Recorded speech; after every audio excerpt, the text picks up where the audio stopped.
ഞാനേ ഒരു കാര്യം തന്നെ 2 രീതിയിൽ ഇവളുടെ അടുത്ത് പറയാം. നിങ്ങൾ അതിന്റെ റെസ്പോൺസ് ഒന്ന് ശ്രദ്ധിച്ചോണേ. ഡൗൺ അനക്കല്ലേ കൂട്ടിപ്പൊടി അനക്കല്ലേ എന്ന് പറയുന്നത് ഞാൻ ഐ കോണ്ടാക്ട് ഒന്നും കൊടുക്കാതെ വേറെ ഒരിടത്ത് നോക്കി എന്നിട്ട് പറഞ്ഞതാണ്. നമ്മുടെ ബോഡി ലാംഗ്വേജ് ഒന്ന് ചേഞ്ച് ചെയ്യുവാണ്. ഒന്ന് എഴുന്നേറ്റ് വന്നു. കൂട്ടിപ്പൊടി കൂട്ടിക്ക് എറിഞ്ഞോ കുട്ടിക്ക്. Okay free. കണ്ടില്ലേ, നമ്മൾ ഒരേ കാര്യം തന്നെ പറഞ്ഞ വാക്കുകൾ സെയിം ആയിരുന്നു. പക്ഷെ രണ്ടാമത്തേലെന്ന് പറയുന്നത് ബോഡി ലാംഗ്വേജ് ഐ കോണ്ടാക്ട് എല്ലാം വ്യത്യാസം ഉണ്ടായിരുന്നു. ഇതിന് കാരണമുണ്ട്. ഡോഗും വേറെയാണ്, അതേപോലെ മനുഷ്യനും ഡിഫറെന്റ് ആണ്. രണ്ടുപേരുടെ സൈക്കോളജിയും ഡിഫറെന്റ് ആണ്. നമുക്ക് അതിനെ കുറിച്ചിട്ട് കൂടുതലായിട്ടൊന്ന് സംസാരിക്കാം. അയ്യോ ക്ഷീണിച്ചേട്ടാ, എല്ലാരെയും കൂടെ ഒന്ന് പിടിച്ച് കിടത്താൻ പെട്ട പാടാ. ഇടയ്ക്ക് കാക്കയും കാണുമ്പോൾ ഒരൊറ്റ ചാട്ടം ചാടി അങ്ങ് പോകും. എനിക്കാണെങ്കിൽ ഇവളെ പുറകെ കിടന്ന് ഓടാനായിട്ട് വയ്യ.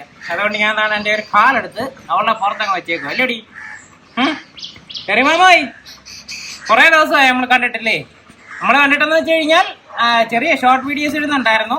എന്നാലും വലിയ വീഡിയോസ് ഇപ്പോൾ 4-5 ദിവസമായി. ഞാൻ കഴിഞ്ഞ വീഡിയോ പറഞ്ഞിട്ടുണ്ടായിരുന്നു, നമുക്ക് തിരക്കും ഹെൽത്തിൻ്റെ പ്രശ്നമൊക്കെ കാരണമാണ് ഡിലേ ഉണ്ടാകുന്നത്. വീക്കിലി 2 വീഡിയോസ് എന്നുള്ള വിധത്തിൽ പോകാനായിട്ടാണ് ഇപ്പം നോക്കുന്നത്. എന്താടി ഇവിടെ കിട ട്യൂണങ്ങി വന്നേ. ട്യൂണ ഇവിടെ കിടക്ക്.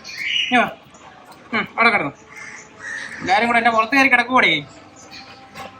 അവിടെ കിടന്നു. എൻ്റെ അമ്മ നീ ഇവിടെ കിടക്ക്. നിന്നെ വിടത്തില്ല. നീ അവിടെ കിടക്ക്. തോളത്ത് കഴിയിട്ടു. ഓടിയിട്ടി. എന്താന്ന് എൻ്റെ കയ്യിലൊന്നും ഇല്ല. കുശുമ്പി പാറുവാ ഇവളെ എഴുന്നേപ്പിക്കാനായിട്ടാ കേട്ടോ. അവിടെ അവളെ സോപ്പിട്ട് വിടുക കേട്ടോ. അപ്പം അവിടെ കിട. അവിടെ കിട.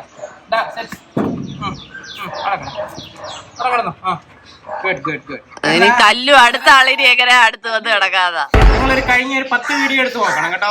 10 വീഡിയോ എടുത്ത് നോക്കി കഴിഞ്ഞാൽ 10 വീഡിയോയിലും കാണുന്ന ഒരു കോമൺ ക്വസ്റ്റ്യൻ കാണും, എന്റെ ഡോഗ് ഞാൻ പറയുന്നൊന്നും അനുസരിക്കുന്നില്ല എന്നുള്ളത്. ഇത് യഥാർത്ഥത്തില് ഡോഗ് സൈക്കോളജിയും മനുഷ്യന്റെ ഹ്യൂമൻ സൈക്കോളജിയും തമ്മിലുള്ള ആ ഒരു ഡിഫറൻസ് ആണ് ആ ഒരു ക്വസ്റ്റ്യനകത്ത് കാണുന്നത്. നമ്മൾ വ്യക്തമായിട്ട് മനസ്സിലാക്കണം, നമ്മുടെ കൂടെ ജീവിക്കുന്ന ജീവികളാണ്, നമ്മൾ ഭയങ്കരമായിട്ട് സ്നേഹിക്കുന്നവരാണ്, നമ്മുടെ ഒരു ഫാമിലിയിലെ ഒരു മെമ്പറിനെ പോലെ കാണുന്നതാണ്. ഇതെല്ലാം ഓക്കെയാണ്. പക്ഷെ നമ്മൾ മനുഷ്യനും ഡോഗ്സ് എന്ന് പറയുന്നത് വേറെ ഒരു സ്പീഷീസുമാണ്. അപ്പോൾ തീർച്ചയായിട്ടും മാനസികമായിട്ടും ശാരീരികമായിട്ടും നമ്മളിൽ നിന്ന് കുറേ വ്യത്യാസങ്ങൾ ഇവർക്കുണ്ട്. ആ വ്യത്യാസങ്ങൾ മനസ്സിലാക്കണം. ഒന്നാമത്തെ കാര്യം ആ ക്വസ്റ്റ്യനകത്ത് തന്നെ ഉണ്ട്, ഞാൻ പറയുന്നതൊന്നും ഡോഗ് കേൾക്കുന്നില്ല എന്നുള്ളതാണ്. നമ്മൾ മനുഷ്യൻ ഒരു കാര്യം മറ്റൊരു മനുഷ്യനുമായിട്ട് കമ്മ്യൂണിക്കേറ്റ് ചെയ്യുന്നതെന്ന് പറയുന്നത് വെർബലിയാണ്. അതായത് നമ്മൾ സംസാരിച്ച് വാക്കുകൾ കൊണ്ടിട്ട് പറയും. ഇനി വേടാ അല്ലേ, ശരിയല്ലേ? ഇപ്പൊ എനിക്ക് ഒരു മറ്റൊരാളുടെ അടുത്ത് എന്തെങ്കിലും പറയണമെന്നുണ്ടെങ്കിൽ നമ്മൾ കാര്യം നേരിട്ട് പറയുവാണ്. അതാണ് നമ്മളുടെ ആ ഒരു ഫസ്റ്റ് പ്രയോറിറ്റി നമ്മൾ സംസാരത്തിന് കൊടുക്കും. പക്ഷെ ഡോഗ്സിന്റെ കേസിൽ നേരെ അത് തിരിച്ചാണ്. ഡോഗ്സിന്റെ കമ്മ്യൂണിക്കേഷനിൽ സംസാരം എന്ന് പറയുന്നത് ഭയങ്കര കുറവാണ്. മനുഷ്യനൊരു ഏറ്റവും ടോപ്പിലാണെന്നുണ്ടെങ്കിൽ ഇവരുടെ ആ ഒരു ക്യാരക്ടറിൽ ഏറ്റവും ലാസ്റ്റ് ആയിട്ടുള്ള പ്രയോറിറ്റിയാണ് സംസാരത്തിന് കൊടുത്തേക്കുന്നത്. അപ്പൊ ഞാൻ ഇപ്പൊ ടെസ്സയെ വിളിച്ചിട്ട് എടി ടെസ്സെ അങ്ങോട്ട് പോവാ ഇങ്ങോട്ട് പോവാ കം ഹിയർ സിറ്റ് ഇതൊക്കെ പറയുന്നുണ്ടെങ്കിൽ അവര് കൂടുതലായിട്ട് റീഡ് ചെയ്യുന്നത് നമ്മളുടെ ബോഡി ലാംഗ്വേജ്, നമ്മളുടെ എനർജി, അതേപോലെ തന്നെ നമ്മളുടെ ഇമോഷൻസ്, ഇതൊക്കെയാണ്. ഇതിനകത്ത് തന്നെ ബോഡി ലാംഗ്വേജിനും ഐ കോണ്ടാക്റ്റിനും ഒക്കെ ഫസ്റ്റ് പ്രയോറിറ്റി കൊടുക്കും. ഞാൻ ടെസ്സെ എന്ന് വിളിക്കുന്നതിന് പകരം അവളുടെ കണ്ണിലോട്ട് ഞാൻ നോക്കിക്കഴിഞ്ഞാൽ അവൾ എന്നെ തന്നെ നോക്കുകയാണെന്നുണ്ടെങ്കിൽ അവള് ഞാൻ പറയുന്നത് കേൾക്കാൻ തയ്യാറാണ് എന്നുള്ള ഒരു അവസ്ഥയിലാണ്. അല്ലാതെ പേര് വിളിക്കുമ്പോൾ ആയിരിക്കത്തില്ല. പേര് വിളിക്കുന്നതെന്ന് പറയുന്നത് അവർക്ക് നമ്മൾ നോക്കാനായിട്ടുള്ള ചിലപ്പോൾ ഒരു സ്റ്റാർട്ടിങ്ങിലുള്ള ആ ഒരു ട്രിഗർ ആയിരിക്കും. അത്രേ ഉള്ളൂ. അതിനുശേഷമുള്ള ബാക്കി കാര്യമെല്ലാം നമ്മളുടെ ബോഡി ലാംഗ്വേജ് എന്ന് പറയുന്നത് നമ്മുടെ ഹാൻഡ് സിഗ്നൽസ്, അത് കൂടുതലായിട്ട് യൂസ് ചെയ്യാം. കം ഹിയർ എന്ന് പറയുന്നതിന് പകരം അതിന്റെ കൂട്ടത്തിൽ തന്നെ നമ്മളുടെ കംഫർട്ടിന് വേണ്ടി നമുക്ക് ഇങ്ങനെ വേണമെന്നുണ്ടെങ്കിൽ പറയാം, കം ഹിയർ എന്ന് പറയാം. അല്ലാതെ ജസ്റ്റ് നമ്മൾ കൈയും കെട്ടി വേറെ എവിടെയെങ്കിലും നോക്കി എന്ന് കം ഹിയർ പറഞ്ഞു കഴിഞ്ഞാൽ ഒരിക്കലും അവരുമായിട്ട് കണക്ട് ആവത്തില്ല. രണ്ടാമത് ആ വേർഡ്സ് എന്തുവാണെന്നുള്ളതിന്റെ ഒരു ചെറിയ ഐഡിയ അവർക്കുണ്ടായിരിക്കണം. ബോഡി ലാംഗ്വേജ് ആണ് കൂടുതലും അവർ മനസ്സിലാക്കുന്നതെന്ന് പറയുന്നത്. ഹാൻഡ് സിഗ്നൽസ് ഓരോ കമാൻഡിന്റെയും കൂടി ഇടുക. അപ്പം ഡോഗ്സും മനുഷ്യനും തമ്മിലുള്ള ഫസ്റ്റ് വ്യത്യാസം എന്ന് പറയുന്നത് ഇതാണ്. ആ ഒരു കമ്മ്യൂണിക്കേഷന്റെ രീതി വെർബലും നോൺ വെർബലും ആണ്. ഇമോഷൻസ് കൂടുതലായിട്ട് അവര് മനസ്സിലാക്കുന്നുണ്ട്, ബോഡി ലാംഗ്വേജ് നല്ലോണം ശ്രദ്ധിക്കുന്നുണ്ട് ഒരു മനുഷ്യൻ എന്തൊക്കെ പറയുന്നു എന്നുള്ളത്.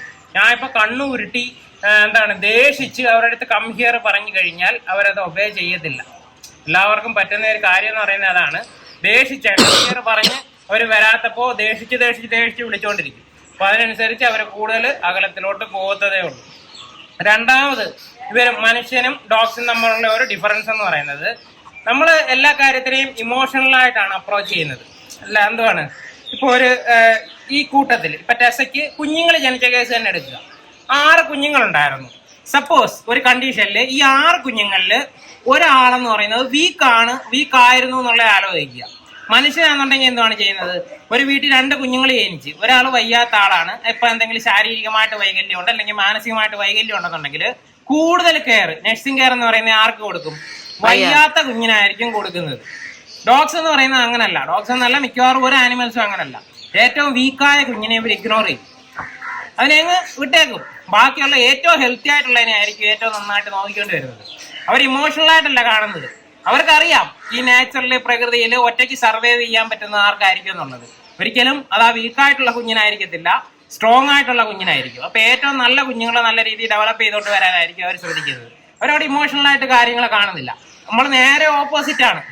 നമ്മളെല്ലാ കാര്യത്തിലും കൂടുതൽ കെയർ കൊടുക്കും. ചിലപ്പോൾ അതുകൊണ്ടിട്ടായിരിക്കും മാനുഷിക പരിഗണനയെന്നും മൃഗീയമായിട്ടുള്ള ക്രൂരതയെന്നും ഒക്കെ ആൾക്കാർ പറയുന്നത്. രണ്ടിനെ ഡിഫറൻഷിയേറ്റ് ചെയ്യാൻ വേണ്ടിയിട്ട് നമ്മൾ കൂടുതലും അങ്ങനെ ഉള്ള കാര്യങ്ങൾ ചെയ്യാറുണ്ട്, കുഞ്ഞുങ്ങളെ നോക്കുന്നതിൽ മാത്രമല്ല. ഇനി മനുഷ്യന്റെ വേറൊരു കാര്യം കൂടെ നമുക്ക് പറയാം. ഇപ്പൊ നമുക്ക് എന്തെങ്കിലും ഇപ്പൊ ഒരു ഡോഗിനെ ആയിട്ട് നമ്മൾ എവിടെയെങ്കിലും ഹോസ്പിറ്റലിലോ അല്ലെങ്കിൽ വാക്കിങ്ങിനോ ഒക്കെ പോകുന്നു. വാക്കിങ്ങിന് പോകുമ്പോൾ പെട്ടെന്ന് എന്തെങ്കിലും ഒരു പ്രശ്നം അല്ലെന്നുണ്ടെങ്കിൽ ആൾക്കാർ വരുമ്പോഴോ ഇവരെ അഗ്രസീവ് ആകുകയും ഓടിയും ചാടിയും അവരെ കടിക്കാൻ പോവുകയൊക്കെ ചെയ്യുവാണ്, നമ്മുടെ ലീഷ് ഇരിക്കുവാണെന്നുണ്ടെങ്കിൽ. അപ്പൊ ആ സമയത്ത് എന്തുവാണ് സാധാരണ ഒരു മനുഷ്യൻ സംഭവിക്കുന്നത്? പെട്ടെന്ന് ടെൻഷൻ ആവും, ആങ്സൈറ്റി ഒക്കെ കൂടി വരും, എന്ത് ചെയ്യണമെന്ന് അറിഞ്ഞൂടാത്ത ഒരു വെപ്രാളത്തിലാവും. പിന്നെ ഇവരുടെ അടുത്ത് റിക്വസ്റ്റ് ചെയ്യാൻ തുടങ്ങും, എടാ പൊന്നുമോനെ ഒന്നും ചെയ്യല്ലടാ. മനുഷ്യനാണെന്നുണ്ടെങ്കിൽ അങ്ങനല്ലേ ചെയ്യുന്നത്? അടിക്കാനായിട്ടും പിടിക്കാനായിട്ടും ഒക്കെ പോയി കഴിഞ്ഞാൽ ഭയങ്കര സ്നേഹത്തോടെ ഇമോഷണലായിട്ട് എന്ന് മക്കളെ പിടിച്ച് മാറ്റുകയൊക്കെ ചെയ്യും.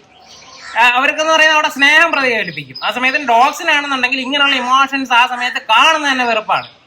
അവര് ഭയങ്കര ആങ്സൈറ്റിയും സ്ട്രെസ്സും അതേപോലെ സ്നേഹവും ഒക്കെ കാണിച്ചു കഴിഞ്ഞാൽ അവർ കൺഫ്യൂസ്ഡ് ആകുകയും ഈ കടിക്കാൻ പോകുന്ന ക്യാരക്ടർ എന്ന് പറയുന്നത് കൂടുതൽ ബൂസ്റ്റ് ആയിട്ട് വരികയും ചെയ്യും. ചിലപ്പോൾ ആ സമയത്ത് ടച്ച് ചെയ്താൽ നമ്മളെ തിരിഞ്ഞു കടിക്കും. മനസ്സിലായല്ലേ? അപ്പൊ അവർക്ക് അവിടെ വേണ്ടതെന്ന് പറയുന്നത് ലീഡർഷിപ്പ് ക്വാളിറ്റി ആണ്, കോൺഫിഡൻസ് ആണ്. അവരുടെ മുന്നിൽ നിൽക്കാനുള്ള ഒരാളുണ്ടെന്ന് തോന്നിക്കഴിഞ്ഞാൽ അവർ തനിയെ അടങ്ങിക്കോളും. അതല്ല, അവരുടെ കാല് പിടിച്ച് നമ്മൾ സ്നേഹത്തോടെ കെട്ടിപ്പിടിച്ചൊക്കെ കൊണ്ടുവരാൻ നോക്കിക്കഴിഞ്ഞാൽ അവർ നേരെ അഗൻസ്റ്റ് ആവും. നമുക്ക് മുന്നിൽ നിന്ന് എന്ത് ചെയ്യാമെന്നുള്ളത് നോക്കും, അവിടെ ലീഡർഷിപ്പ് എടുക്കും. അതാണ് മൂന്നാമത്തെ ഡിഫറൻസ് എന്ന് പറയുന്നത്. ഇനി എല്ലാവരും പറയുന്ന ഒരു കോൺട്രഡിക്ഷൻ കൂടെ ഞാൻ ഇതിനകത്തൊന്ന് ആഡ് ചെയ്തേക്കാം. കോൺട്രഡിക്ഷൻ എന്ന് പറയുന്നത് ഒരുപാട് പേര് പറയും ഡോഗ്സ് ഏറ്റവും നന്ദിയുള്ള മൃഗമാണ്. ഈ സ്റ്റേറ്റ്മെന്റ് കേൾക്കാത്തവരായിട്ട് ഇപ്പൊ ഈ വീഡിയോ കാണുന്നതിൽ ആരും ഉണ്ടായിരിക്കത്തില്ല. ആരെങ്കിലും ഉണ്ടോ? ഇല്ല. അങ്ങനെ ഒരു സ്റ്റേറ്റ്മെന്റ് വരാറുണ്ട്. ഇനി അതേ ആൾക്കാർ തന്നെ അടുത്ത സെക്കൻഡിൽ പറയും ഡോഗ്സിന്റെ ലവ്, സ്നേഹം എന്ന് പറയുന്നത് അൺകണ്ടീഷണൽ ആണെന്നുള്ളത്. അതായത് നിബന്ധനകളും നിർദ്ദേശങ്ങളും ബാക്കി ഒന്നും ഇല്ലാത്ത യാതൊരു കണ്ടീഷൻസും ഇല്ലാതെ ഡോഗ് സ്നേഹിക്കുക എന്നുള്ളത്. ഈ നന്ദി എന്ന് പറയുന്ന വാക്കിനെ നിങ്ങളൊന്ന് ആലോചിച്ച് നോക്കും. എന്താണ് നന്ദി? ഞാനിപ്പോ ടെസയ്ക്ക് എന്തെങ്കിലും ചെയ്തു കൊടുക്കുന്നു, ആഹാരം കൊടുക്കുകയോ അല്ലെ സ്നേഹിക്കുകയോ ചെയ്യുന്നു. അപ്പൊ അതിന് അവള് തിരിച്ച് നമുക്ക് തരുന്ന ആ ഒരു ഒരു സ്നേഹവും സ്പേസും അതേപോലുള്ള കാര്യമാണ് നന്ദി എന്ന് പറയുന്നത്. നന്ദി ഒരിക്കലും ഡോഗ്സിന് ഇല്ല. നന്ദി അല്ലത്, അൺകണ്ടീഷണൽ ലവ് എന്ന് പറയുന്നതാണ് കറക്റ്റ്. നമ്മൾ ഒരു കാര്യം ചെയ്തു കൊടുത്തത് കൊണ്ട് ഡോഗ്സ് തിരിച്ച് ആ കാര്യം റിട്ടേൺ ചെയ്യണമെന്നില്ല. ഇപ്പൊ ആഹാരം കൊടുക്കുന്നവരെ തന്നെ കടിക്കുന്ന ഡോഗ്സ് ഇല്ലേ? ആഹാരം കൊടുത്ത് സ്നേഹമായിട്ട് കൊണ്ടു നടന്നു, ഭയങ്കര മടി വിളച്ചൊക്കെ കൊണ്ടു നടക്കുന്നു, മടി വെച്ചൊക്കെ വളർത്തി ബെഡിൽ കിടത്തി ഉറക്കി അങ്ങനെയൊക്കെ വളർത്തുന്നവരെ കടിക്കുന്ന ഡോഗ്സ് ഉണ്ട്. അപ്പൊ അവരുടെ സ്നേഹം എന്ന് പറയുന്നത് അൺകണ്ടീഷണലാണ്, കണ്ടീഷൻസ് ഇല്ലാത്ത സ്നേഹമാണ്.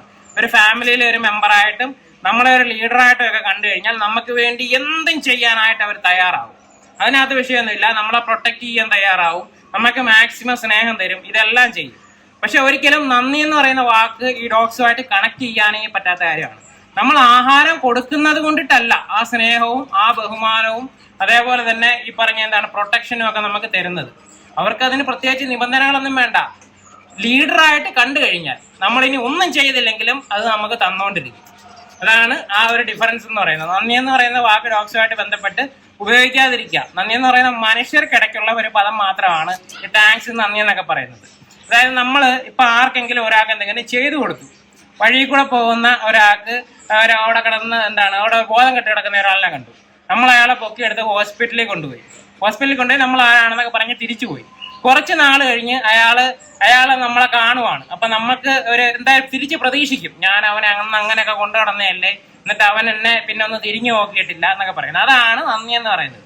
അത് തിരിച്ചു കാണിക്കാന്നുണ്ടെങ്കിൽ ഡോഗ്സിന് അങ്ങനെ ഒരു കണക്ഷൻ ഇല്ല. പക്ഷെ ഇതേപോലെ തന്നെ വഴി കിടക്കുന്ന ഒരു ഡോഗിനെ നമ്മൾ എടുത്തോണ്ട് പോയി പരിഹരിച്ച് സ്നേഹിച്ച് തിരിച്ചു കൊണ്ടുവിട്ടു. ആ സമയത്ത് നമ്മളും ഡോഗുമായിട്ടൊരു കണക്ഷൻ ഉണ്ടാവുകയാണെന്നുണ്ടെങ്കിൽ, നമ്മളുമായിട്ടൊരു സ്നേഹം ഡെവലപ്പ് ആവുകയാണെന്നുണ്ടെങ്കിൽ, ഒരു റിലേഷൻ എസ്റ്റാബ്ലിഷ് ചെയ്ത് വരുവാണെന്നുണ്ടെങ്കിൽ, അവന് ആ ഒരു കാരണം നമ്മൾ എടുത്തോണ്ട് പോയി എന്നുള്ളത് കൊണ്ടിട്ടല്ല അയാൾ നമ്മുടെ അടുത്ത് വരുന്നത്, സ്നേഹിക്കുകയൊക്കെ ചെയ്യുന്നത്. നമ്മളെ ഇഷ്ടപ്പെട്ടു, അത്രേ ഉള്ളൂ. നമ്മളിനി അടിച്ചോട്ടിച്ചാലും തിരിച്ചു വരും. അവിടെ നന്ദി എന്ന് പറയുന്ന ഫാക്ടർ ഇല്ല. അപ്പോൾ ഇതേപോലുള്ള നമ്മൾ റിലേഷൻ ബിൽഡ് ചെയ്യാനായിട്ട് മനുഷ്യൻ്റെതായിട്ടുള്ള രീതികൾ ഉപയോഗിക്കുന്നത് കൊണ്ടിട്ട് മാത്രമാണ് ഡോഗ്സ് നമ്മളെ ഒബേ ചെയ്യാത്തത്. മനുഷ്യനെന്ന് വെച്ചാൽ വെർബലി കൂടുതൽ കമ്മ്യൂണിക്കേറ്റ് ചെയ്യാൻ ശ്രമിക്കും. ഇവിടെ വാടാ, അവിടെ വാടാ, അങ്ങോട്ട് വാടാ, ഇങ്ങോട്ട് വാടാ. ഇവര് നമ്മൾ ഈ ഒച്ച ഉണ്ടാക്കിക്കൊണ്ടിരിക്കുമ്പോഴൊന്നും അവര് ശ്രദ്ധിക്കുന്നതെന്ന് പറയുന്നത് നമ്മളുടെ ആ സൗണ്ട് ഒന്നും ആയിരിക്കത്തില്ല. അതിന്റെ കൂട്ടത്തിൽ നമ്മൾ കാണിക്കുന്ന ആക്ഷൻസ് ഒക്കെ ഇല്ലേ, എഴുന്നേറ്റ് അടക്കി പോകാൻ. ഞാൻ കൈ കാണിച്ചാലാണ് പോയത്. ഞാൻ ഇത്രയും നേരം സംസാരിച്ചപ്പോൾ അവളത് ശ്രദ്ധിച്ചില്ല. ഞാൻ കൈയുടെ ആംഗ്യം കാണിച്ചപ്പോഴത്തേനും അവൾ എഴുന്നേറ്റ് പോകാൻ പോയി. അതാണ് കൂടുതൽ നമ്മൾ ആ സമയത്ത് കാണിക്കുന്ന ഒരു ആംഗ്യങ്ങൾക്കാണ് അവർ കൂടുതൽ ശ്രദ്ധിക്കുന്നതെന്ന് പറയുന്നത്. പിന്നെ റിലേഷൻ സ്റ്റാർട്ട് ചെയ്യാൻ വേണ്ടിയിട്ട് അവർ സ്മെൽ വർക്ക് നല്ലോണം ചെയ്യണം. മണം പിടിച്ച് നമ്മുടെ ഇമോഷൻസ് എന്താണെന്നൊക്കെ മനസ്സിലാക്കി നല്ലതാണോ മോശമാണോ എന്നുള്ളത് തിരിച്ചറിഞ്ഞ് ആണ് ഒരു സ്റ്റാർട്ടിങ് ഇടുന്നത്. അത് കണ്ടിന്യൂ ചെയ്തു പോകുന്നത് ബോഡി ലാംഗ്വേജ്, എനർജി, ഇമോഷൻ, ഇത് മൂന്നിനകത്തുമാണ്. അപ്പൊ എന്തായാലും നിങ്ങൾ ഡോഗിനെ വളർത്തുകയും ട്രെയിൻ ചെയ്യുകയും ചെയ്യുമ്പോൾ തീർച്ചയായിട്ടും മനുഷ്യനുമായിട്ട് കമ്മ്യൂണിക്കേറ്റ് ചെയ്യുന്നത് പോലെ ഡോഗ്സുമായിട്ട് കമ്മ്യൂണിക്കേറ്റ് ചെയ്യാതിരിക്കുക. അതായത് ഡോഗ്സുമായിട്ട് സംസാരിക്കാതിരിക്കുക. സംസാരിച്ചോ നിങ്ങൾ? സംസാരിക്കുന്ന കൂട്ടത്തിൽ നമ്മളും ഡോഗ്സുമായിട്ട് ഒരുപാട് സംസാരിക്കുന്ന വീഡിയോസിലെല്ലാം കാണാം. പക്ഷെ ആ സമയത്ത് നമ്മളൊരു അനങ്ങാപ്പാറ പോലെ നിന്ന് ഇമോഷൻസ് ഇല്ലാതെ അല്ല സംസാരിക്കുന്നത്. അവിടെ നമ്മൾ സംസാരിക്കുന്നത് മനുഷ്യന് വേണ്ടിയിട്ടും, അതായത് കാണുന്ന വ്യൂവേഴ്സിന് വേണ്ടിയിട്ടും, ഡോഗ്സുമായിട്ട് കമ്മ്യൂണിക്കേറ്റ് ചെയ്യുന്നത് നമ്മളുടെ signals, hand signals, body language, emotions, energy, ഇത്രയും വെച്ചിട്ടുമാണ്. അപ്പൊ നിങ്ങൾ ഇനി ഡോഗിനെ വളർത്തുകയും ട്രെയിൻ ചെയ്യുകയും ഒക്കെ ചെയ്യുമ്പോൾ ഈ ഒരു കാര്യം ഒന്ന് ശ്രദ്ധിച്ചു നോക്കുക. അതായത് നമ്മൾ അവരെ പഠിപ്പിക്കുന്ന വാക്കുകളൊക്കെ അവിടെ ഇരിക്കട്ടെ, ആ സമയത്ത് തന്നെ നമ്മൾ ശരീരം കൊണ്ടിട്ട് അവരുമായിട്ട് സംസാരിക്കുക. സൈലന്റ് ആയിട്ട്, ശരീരം കൊണ്ടിട്ടല്ലാതെ സൈലന്റ് ആയിട്ട് സംസാരിക്കുക. മനസ്സ് കൊണ്ടിട്ട്, ഇമോഷൻസ് കൊണ്ടിട്ട് സംസാരിക്കുക. സന്തോഷത്തോടു കൂടി നമ്മൾ ദൂരെ നിന്നൊന്ന് കണ്ണ് കാണിച്ചാലും അവർ ഓടി വരും. ഇപ്പൊ ചെറിയടെയൊക്കെ നമ്മൾ കഴിഞ്ഞ ദിവസം ഒരു വീഡിയോ ചെയ്തിട്ടുണ്ടായിരുന്നു. ബെഡ്ഷീറ്റിന്റെ അതായത് ബെഡ്ഷീറ്റ് വെച്ചിട്ട് ഹൈഡ് ചെയ്തിട്ട് കൂട്ടി കയറാൻ പറഞ്ഞിട്ട് ഇവൻ നേരെ കൂട്ടിലെത്തുന്നതെന്ന് പറയുന്നത്. അതിനകത്ത് യഥാർത്ഥത്തിൽ നമ്മൾ മാജിക്കൊന്നുമല്ല യൂസ് ചെയ്തേക്കുന്നത്. ബെഡ്ഷീറ്റ് വെച്ച് മറയുന്ന സമയത്ത് നമ്മൾ കണ്ണ് വെച്ചിട്ട് സിഗ്നൽ കാണിക്കും, അവൻ പോകും. ഇത്രയേ ചെയ്യുന്നുള്ളൂ. ഡോഗ്സിന് പെട്ടെന്ന് നമ്മളെ ക്യാച്ച് ചെയ്യാൻ പറ്റും, നമ്മളെ മനസ്സിലാക്കാൻ പറ്റുന്നതെന്ന് പറയുന്നത് ഈ ഒരു ആംഗ്യങ്ങളൊക്കെ തന്നെയാണ്. അപ്പൊ എന്തായാലും അത് ജസ്റ്റ് ഇതിനകത്തൊന്ന് പറഞ്ഞതേ ഉള്ളൂ. ഞാനിത് ഓരോരുത്തരുടെ അടുത്തുമായിട്ട് മെസ്സേജ് അയച്ച് നമ്മളുടെ ഇങ്ങനെ ടൈം ഒരുപാട് അതിനകത്ത് പോകും. അപ്പൊ നിങ്ങൾ കോമൺ ആയിട്ട് ഈ ഒരു കാര്യം ഒന്ന് ശ്രദ്ധിക്കുക. എല്ലാവരും ഡോഗിന്റെ അടുത്ത് ചെന്നിട്ട് ഇടാ കൂട്ടി കയറുക, അങ്ങോട്ടോടാ ഇങ്ങോട്ടോടാ എന്നെല്ലാം പറയും. പക്ഷെ കയ്യും കെട്ടി മസിലും പിടിച്ച് ഫോണും ചെവി വെച്ചോണ്ട് നിന്നിട്ടായിരിക്കും ഈ പറയുന്നത്. നമ്മുടെ കയ്യിലൊരു മൊബൈൽ ഉണ്ട് എന്നുണ്ടെങ്കിൽ അവർക്ക് ഒരിക്കലും നമ്മളെ റീഡ് ചെയ്യാൻ പറ്റത്തില്ല. കാരണം അവർ മിക്കവാറും റൈറ്റ് ഹാൻഡിന്റെ സിഗ്നൽസോ ലെഫ്റ്റ് ഹാൻഡിന്റെ സിഗ്നൽസോ ആയിരിക്കും അവർ നമ്മളിൽ നിന്ന് കൂടുതലും മനസ്സിലാക്കിക്കൊണ്ടിരിക്കുന്നത്. നമ്മൾ ഫോൺ വിളിച്ചോണ്ടിട്ട് കൂട്ടി കയറ എന്ന് പറഞ്ഞു കഴിഞ്ഞാൽ അവർ കേൾക്കത്തില്ല. ഇപ്പം വേണമെങ്കിൽ എക്സാമ്പിൾ കാണിക്കാം. കൂട്ടി കയറി ആരൊക്കെ പോകുന്നുള്ളത് നോക്കാം. 1, 2 അവള് പോയില്ല. ഇതിന് പകരം തന്നെ അവള് ഡൗട്ട് അടിച്ച് നിൽക്കുക എനിക്ക് കയറണമെന്നുള്ളത്. ഇതിന് പകരം തന്നെ ഞാൻ ആ കൈ വെച്ചിട്ട് കാണിച്ചു കഴിഞ്ഞാൽ അവരെ പെട്ടെന്ന് കയറും. ഹാപ്പി കൂട്ടിപ്പോ കൂട്ടിപ്പോ കൂട്ടിപ്പോ. ഇപ്പൊ കണ്ടില്ലേ എല്ലാവരും പോയെന്ന് പറയുന്നത്. ഡിഫറൻസ് അതേ ഉള്ളൂ. നേരത്തെ ഞാൻ ഇരുന്നോണ്ടായിരുന്നു പറഞ്ഞത്. ഇരുന്നോണ്ട് പറഞ്ഞപ്പോ തന്നെ നമ്മളുടെ കൈ ആണ് അവർ കൂടുതൽ ശ്രദ്ധിക്കുന്നത്. ആ കൈക്കകത്തൊന്നും എല്ലാവരും തിരിച്ചു വന്നതെന്ന് പറഞ്ഞാൽ ഞാൻ തിരിഞ്ഞ് സംസാരിക്കാൻ തുടങ്ങിയതാണ്. ഹാപ്പി ഉറങ്ങാൻ പോയതാണ് ചെറിയ. ഓക്കെ, അപ്പൊ ആ കാര്യം ശ്രദ്ധിക്കുക. എന്തായാലും വീഡിയോ എല്ലാവർക്കും ഇഷ്ടപ്പെട്ടെന്ന് വിശ്വസിക്കുന്നു. അടുത്ത വീഡിയോയിൽ കാണാം.